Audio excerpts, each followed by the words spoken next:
ഒരു കുട്ടിയായിട്ടിരിക്കെ നമ്മളൊക്കെ ഈ മാല കുസൃതി കാണിച്ച് നമ്മൾ മാല പൊട്ടിച്ചിട്ട് കുറേ മുത്തുകൾ കയ്യിൽ പിടിക്കുന്ന സാഹചര്യം ഉണ്ടാവുമല്ലോ. ആ മുത്തുകൾ നമ്മുടെ കയ്യിലൊരു കുമ്പിളിൽ ഇരുന്നിട്ട് അത് നിലത്തേക്ക് വീണ് കഴിഞ്ഞാൽ അതെല്ലാം ചിന്നിച്ചെതറി അത് പോകുന്നുണ്ടാവും. കുറേ സോഫയുടെ അടിയിൽ, കട്ടിലിൻ്റെ അടിയിൽ, കപ്ബോർഡിൻ്റെ അടിയിൽ. ഈ മുത്തുകളുടെ പിന്നാലെ പെറുക്കി നടക്കുന്ന ഒരു കുട്ടീനെ പോലെയാണ് പിന്നെ അങ്ങോട്ടുള്ള അവരുടെ അവസ്ഥ എന്ന് പറഞ്ഞു കഴിഞ്ഞാൽ അതിലെ ഫസ്റ്റ് മുത്താണ് വെന്റിലേറ്ററിൽ നിന്ന് മാറിയോ എന്നുള്ള ചോദ്യം.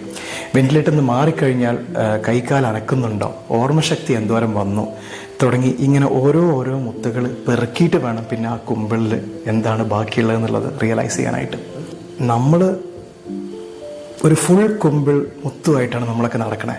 നമ്മളെ ഹെൽത്ത് നമ്മൾ അത്രയും കരുതേണ്ട ഒരു സാധനമാണ്. എനിക്ക് ഈ നമ്മുടെ ഒരു ശരീരം, നമ്മുടെ ഒരു മനുഷ്യന്റെ ശരീരം എന്ന് പറഞ്ഞാൽ 10 മുതൽ 20 km/h സ്പീഡിലുള്ള ഒരു ആഘാതം ഏൽക്കാൻ വേണ്ടി മാത്രം സജ്ജമായിട്ടുള്ള ഒന്നാണ്.